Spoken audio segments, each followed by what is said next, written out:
Welcome to the California Probation Connection, a podcast by the Chief Probation Officers of California. I am your host, CPOC Executive Director, Karen Pank. In today's episode, I spoke with Chief Esa Ehmen-Krause from Contra, Costa County and Chief John Keene from San Mateo County about the perceptions and realities around the rise in crime.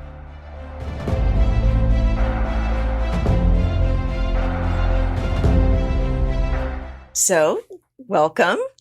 Our topic is going to be a broad one. So I'm really looking forward to jumping into it. It's about really the global landscape and the discussion around crime and the perception of crime and what's happening here in California. It seems crime is more and more starting to, rise in the voters' consciousness. That's not unusual necessarily, getting up to an election. And it's a true statement that over the past decade, we've had several reforms and changes to our system, SB 678, AB 109, Prop 4757, the list goes on. There are voices on both sides of the pendulum, right? And I want to jump right into it. We hear a lot about there's a rise in crime. We hear that maybe it's just a perception. And so what's accurate? What are we seeing? We'll start with you, Chief. So I will tell you, this is a very interesting topic for me on a lot of levels. One, the history minor in me from college will tell you that we live in the safest time in modern history, right? Bar none. I mean, it's no question about that. But with crime, it's around perception. And I've put a lot of thought into this question to think about why do we feel like crime is on the rise? I think for me, it's really about this idea that crime has become a lot more personal right now. In a lot of ways, what happens is I think people are able to separate themselves from certain aspects of crime. And it's a lot about what we count too. If you look at the FBI data around what they actually count into the major indicators or markers of crime, true, a lot of those things are down. Homicides are down, a lot of strong arm robberies, a lot of violence, crimes like domestic violence, rape, things of those nature are down. But the average citizen doesn't really connect with those things because they put themselves in the mind frame that something must have been going on in that person's life for them to have this happen to them. So the average person walks around really oblivious to that type of crime. But you know what they really think a lot about? It is those quality of life things. And that's why I think today, the average person you talk to will say that crime is on the rise. I can walk into my local grocery store or my Target and watch a snatch and grab happen right in front of me. There's a really high probability that my car will get broken into right now, right? So there's this change in how you see it. It's about how it feels to me on a personal level. So I think that when you start to tie that to an election year and people are now using their votes as a way to speak their mind, I think you get this sense that crime is on the rise. I worry about it because I see it. I hear about it. You get on the phone and talk to your friends and they see things or they know people. So it's become a lot more personal. And I think that's how you can take this kind of question of what perception feels like and really break it down to a way that folks kind of feel like, that makes sense to me. Because, that person who was murdered, something had to be going on for that person to be in that type of situation. But I can just walk right outside and find my car broken into. Or I could be, heaven forbid, my mother could be coming home from the grocery store and get followed home, for a robbery at home. So it's a very different space today. Yeah, that's really interesting. Chief Ehmen-Krause, what do you think? Is it perception, reality, somewhere in between? So I think it's somewhere in between. And I think that the pandemic magnified it. So locally in Contra, Costa County, our arrests remained really stable from 2011 until 2019. And then in 2020, we saw a dramatic decrease by almost 37% in arrests. Now, arguably, that's because of the pandemic, right? But what you did see was the proportion of arrests for violent and serious crimes increased. So while it looks like an uptick in violent crime, the number of arrests for violent crime were still much lower than in prior years. So I think when that proportion is higher, it's an easily manipulated statistic. And to Chief Keene's point, when politics come into play, I think it's also an easy political bargaining chip to perhaps talk about how reform isn't working or how reform needs to go further. And so, while there is some reality to the fact that violent crime has been consistent. Proportionately, it's still proportionally it's higher, even if the actual data indicates that it's lower. Mm-hmm. It's really interesting, and kind of describing a perfect storm, really, and that's kind of where we are right now. And so sometimes in those situations, we see a lot of knee-jerk reactions. Yes. We see a lot of changes that might take us backwards. I sometimes feel like we're in a time machine right now. There's a lot of what's going on in the debate that feels very familiar to me. We're in the 80s all over again. Right, exactly. Without, the music playing, right? Yes.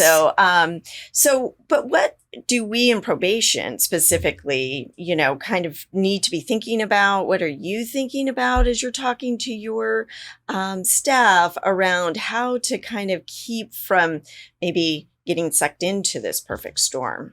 So one thing that really is noteworthy to me that I keep raising in various conversations is how much this reduction in arrests has magnified also the disproportionality that we're seeing. Mm-hmm. So we are seeing a far greater number of felony arrests for violent crimes among our Black and brown males, particularly youth. And so that's one thing that I think really needs to be lifted up also when you're having policy discussions, when you're talking about policing practices. And that's something that we spend a lot of time talking about internally because it does impact, particularly in our institutions, how we serve those young people, how we program those young people, what our practices are to be more of a barrier at the threshold, if you will. And so really then focusing on, once they do come into our care, what services and programs do we have in place to aid in rehabilitation? That's a great point, because in probation, we often say, right, that, we don't choose who comes to us or who we are working through, who comes through the door. But we can really impact public safety by what we do once Definitely. they get there. Absolutely. So, Absolutely. thinking about how you keep your, your team, your department, kind of focused on that part of it, especially when politically there's just so much, fervor to kind of go to one end of the extreme or the other. Do you have any thoughts on that, Chief Keene? I think Chief Esa-Ehmen-Krause's comments about disproportionality is so important in this conversation because there is a very specific part of this system that we do have ability to control, or we have the ability to have influence on. And what we try to do in our space is really focus our staff on what we can control. There's a lot of politics out in the world. There's a lot of things happening. In our county, we're very much a very, I would say, conservative county around crime. And so safety is really important to us. And that messaging is something that we hear a lot of. And so what I try hard to do with our staff is to help them understand what our space is and why it's important that the space we occupy, we do it in a very mindful way. That our intention is to make sure that we make choices that not only support public safety, but at the same time recognize why we're here, which is to really help people get to a space where they can have better outcomes. I often tell the story when I talk about probation publicly is that the difference between probation today versus when I first started 20 plus years ago was that really we were in the rehabilitation business primarily back then. Everything was really this idea that people just had a bump in the road. We just need to pick them up, dust them off, and put them back. The reality is, in today's world, we spend more time habilitating folks than we do rehabilitating. What we do is we are helping people gain skills they didn't have in the first place. We're helping them look at the world in a different way that they didn't really have connections to. So this idea that everyone who comes through our door just simply needs to be dusted off and put back on the road is not the same. And so to your point, that conversation with the staff is really around that. It's really, as Chief Esa-Ehmen-Krause said, being that stopgap to help that person kind of figure out what's needed for them to move forward, but also recognizing that people all change at a different rate. And so that process may take time, which is now also hampered by a limited time that we have to work with people. That's a great point. So it's a great indication of what you said earlier about knee-jerk responses, right? The 1150 debate, to me, is a perfect example of we're at a critical time in history where we need to be spending more time with people, helping them, not less time. But we find ourselves really now handicapped in a lot of ways because there was a lot of knee-jerk responses, and that does worry me about our future. Well, let's dive into that for a minute. I want to follow up on Mhm. something you said there, and I think you're referring to AB 1950, which Yes. passed, I think now 2 years ago, Mhm. which changed probation terms to be a hard stop felony probation at 2 years. Mhm. Before it was 3, sometimes up to 5, depending, and of course there was more discretion for the Yes. courts to make some decisions about. And let's not forget, probation is in lieu of incarceration, right? It Mhm. is the ultimate alternative to It incarceration, is. and so those things, and that was a policy that we had opposed, and interestingly enough, I think too much surprise to folks because we really have come out. I think, it's one of the things that I know I'm most proud of being associated with and trying to find solutions, which sometimes might mean reform is good and kind of getting away from status quo, but we also at times will oppose things when we think it may go too far. So that particular issue really kind of hits at accountability. So, trying to again balance that, can you talk a little bit about why accountability is so important when you're talking about rehabilitation?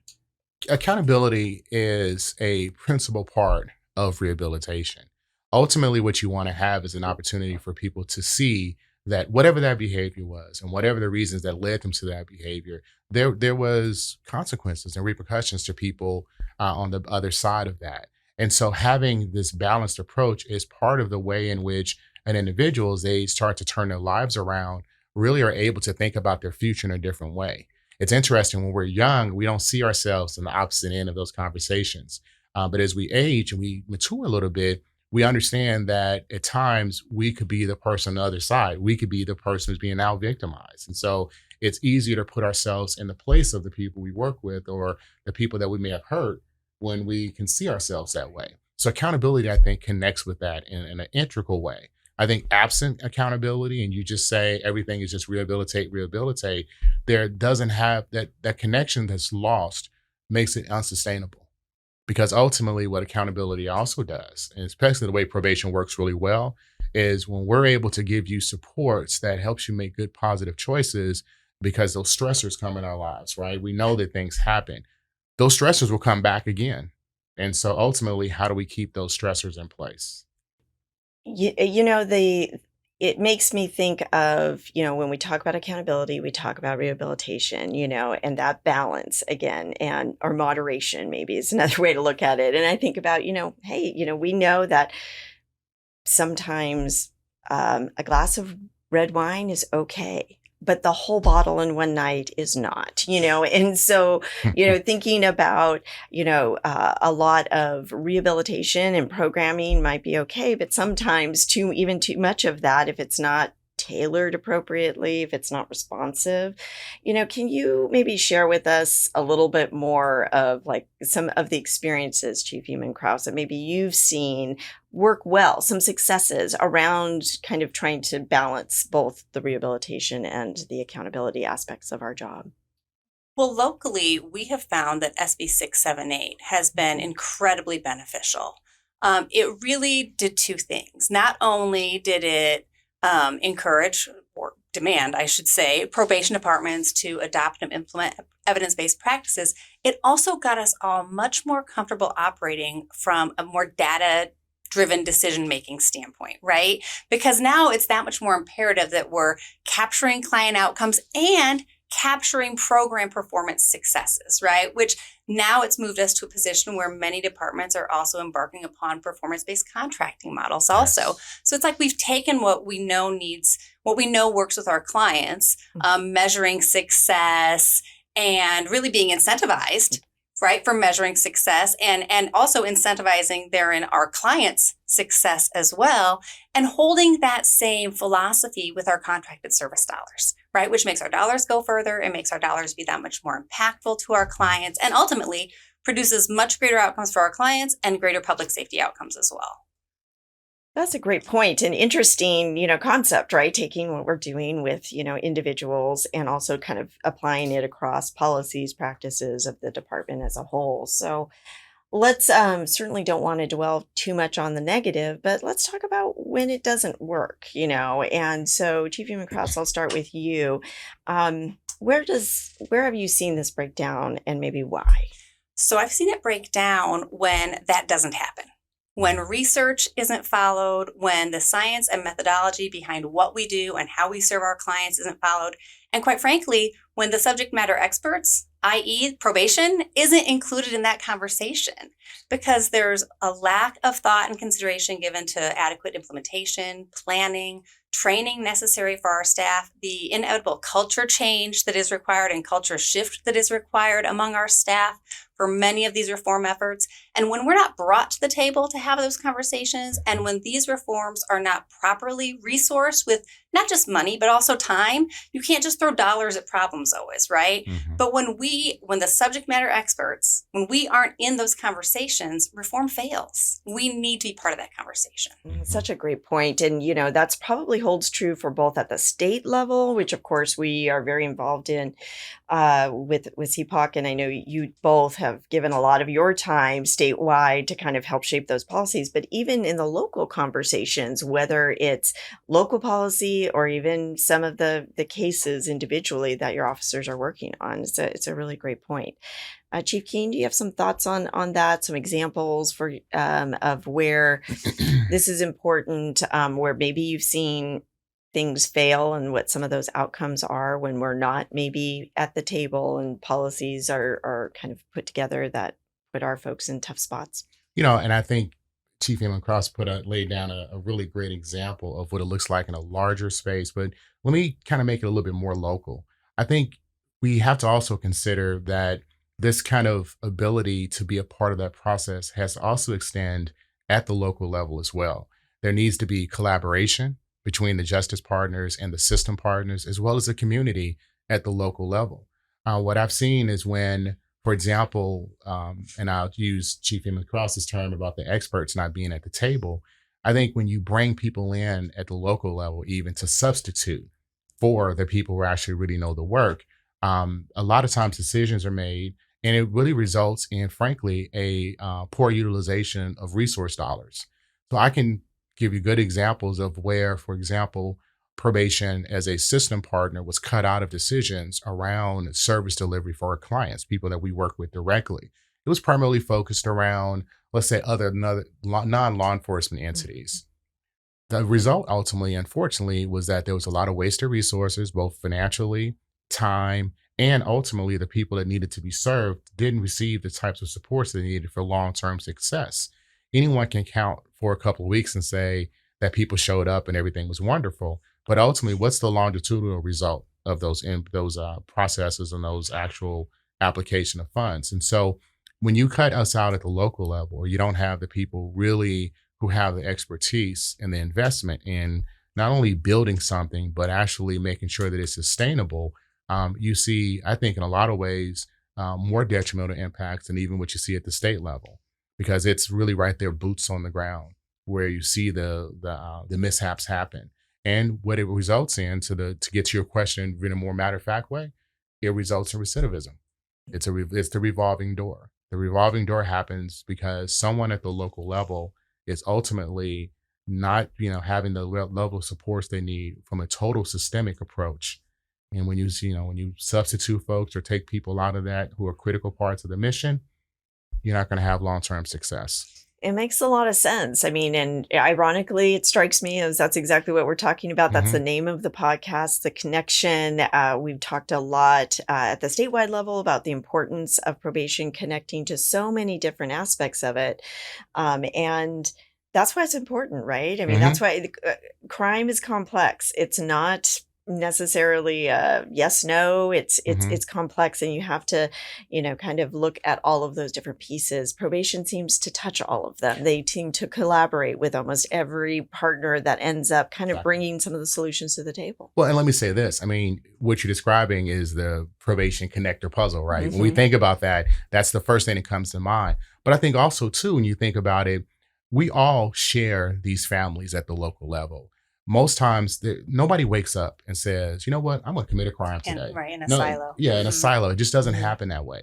There are a lot of decision points through that young person or that adult's life where interventions could have happened, right? And so I think the thing that probation does really well is when given an opportunity to provide an intervention, we can fit into that space in a very dynamic way.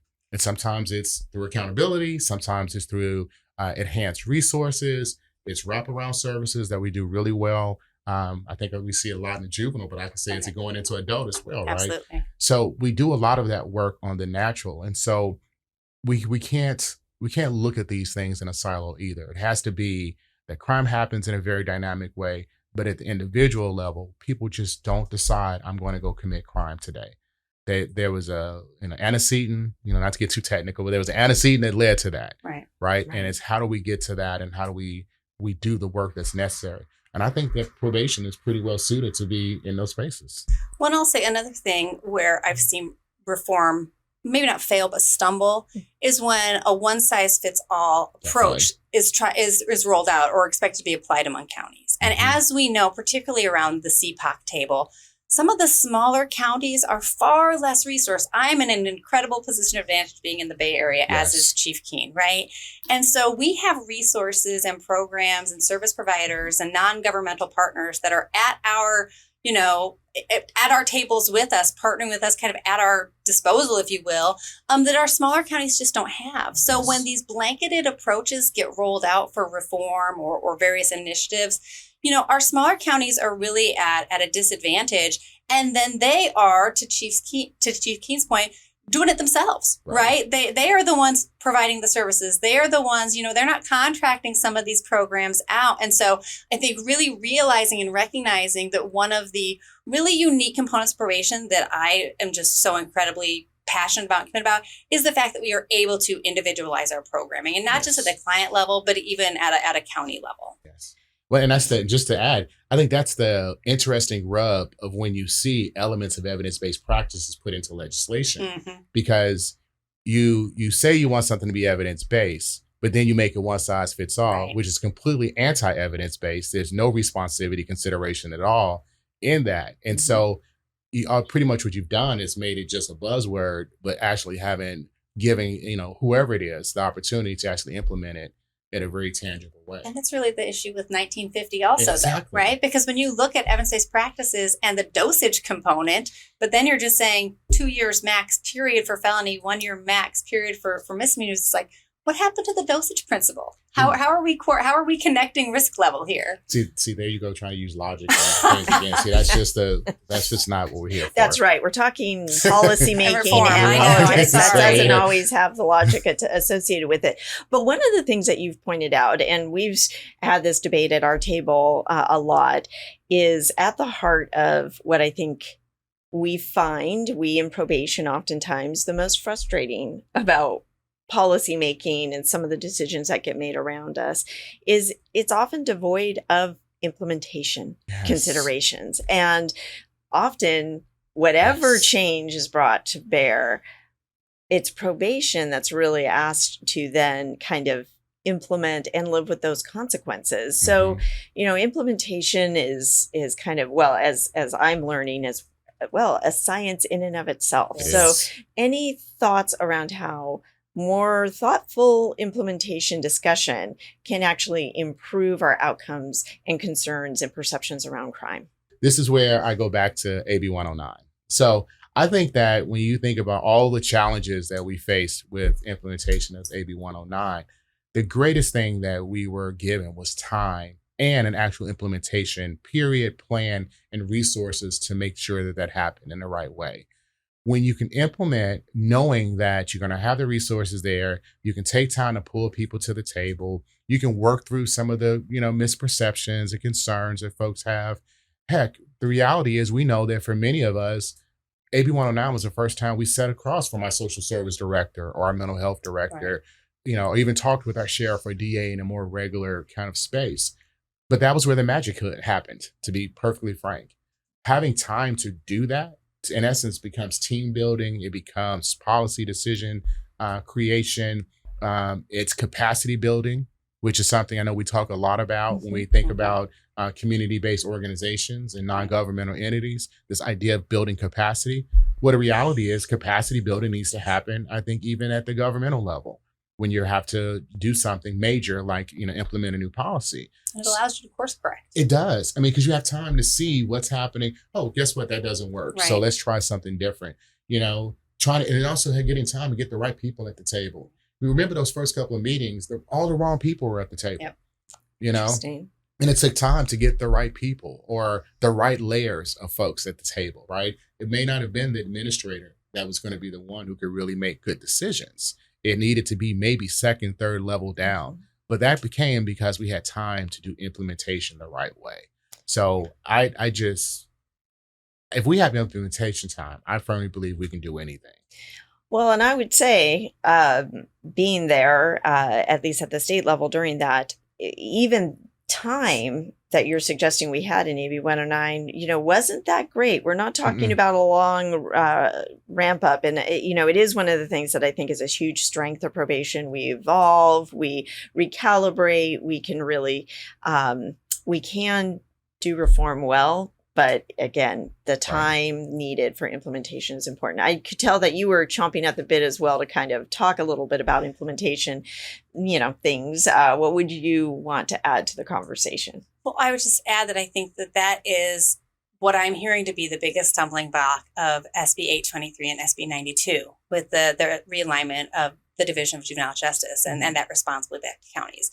And repeatedly, we're hearing chiefs and facility administrators say, we think this is a great idea. We could absolutely make this happen if we had more time to plan for it. And I think that's where we're going to see the unintended consequence of more young people getting remanded to the adult system, because even the courts, while they support the programs locally in concept, recognize the programs have not had time to mature.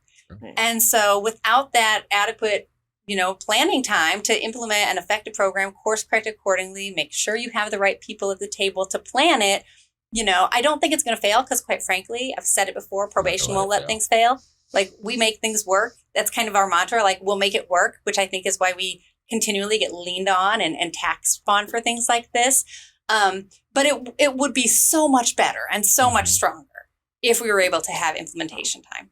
Well, this is perfect, as if I had planned it this way, but I did not. You just gave us a little bit of a teaser on another podcast that we're going to take that deeper dive. So that is a perfect place for us to kind of bring our conversation to a close here. I mean, I think you both have raised some really important points around why probation's voice needs to be heard in the discussion around crime and what that means in our communities, and sometimes what it doesn't mean, right? So we need to be thinking about those things. And I really appreciate you sharing your time with us today on some of those really important comments. Very interesting discussion. I think we all have to continue to be careful about the pendulum swings that we keep hearing about. We have to stay balanced in our approach. And, accountability does truly matter to our communities, and our ability to make rehabilitation work is I'm a student, so that's what I'm taking away from the teachers here today. And I hope our listeners do as well. I'm sure you would love to give a shout out to, we are coming up on an important week for probation. And so since we're hoping the listeners are all of those and, made up of your teams with probation services week coming up. Yes. Give a shout out to your peeps. Oh, I just want to say, we could not do this work without the amazing staff, both sworn and non-sworn, that support these efforts. So hope that all of our staff feel the appreciation and recognition that they so deserve. Absolutely. Definitely specifically, I want to give a huge shout out to my staff back in San Mateo County. We have really, I think the best way to put it is, we have found ways to make things work that should not work, just to be perfectly frank. But it's because we have a great team of people who are dedicated to this work. They're dedicated to making people's lives better. And I commend them every single day, and I'm inspired by them every day. So absolutely, as am I. So thank you both, Chief Keene, Chief Ehmen-Krause, for sharing your time with us today. And thank you all for listening to the California Probation Connection. Thank you. Thank you.